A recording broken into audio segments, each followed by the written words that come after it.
Урматтуу кесиптештер, бүгүн мен бир маанилүү маселени белгилеп кетким келип турат. Бул бийик тоодо катаал шартта жашаган жарандарыбыздын конституциялык укуктарын, пенсия алуу мүмкүнчүлүктөрүн чектеп аткан жагдайды баса белгилейин. Урматтуу төрага, мына бүгүнкү күндө ушул 235-чи өкмөттүн токтому бар. Ал токтомдо бийик тоолуу аймактардагы биздин жарандарга пенсияга чыгуу мүмкүнчүлүктөрүн түзөт. Бул 2013-жылы кабыл алынган токтом. Ошол эле кезде 2025-жылы 692-чи токтомдо өкмөт дагы алып келип, перечен ошол жерде дагы белгиленген.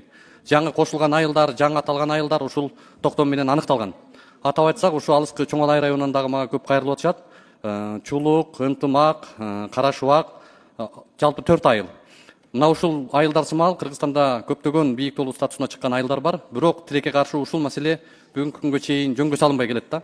Эки токтом тең бүгүнкү күндө күчүндө болсо, анан ушул боюнча министрлер кабинети тез аранын ичинде бири-бирине шайкеш келтирип, ошол жарандарыбыздын пенсия алуу укугун жөндөп берсе, канча деген жарандар бүгүн ушул пенсияга чыгуу укугу жөндөн-жөн чектелип атат да. Муну биз баш мыйзамдагы 19-беренеде так көрсөтүлгөн конституциялык укуктарын чектебей тез аранын ичинде ушуну өкмөт бизге белгилеп, аныктап берсин.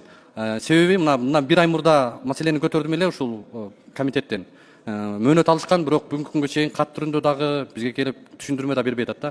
Ушуну урматтуу президенттин өкүлү тапшырманы коюп берсеңиз, бизге расмий билдирип койсун. Рахмат. Рахмат. Үчүнчү процедурный.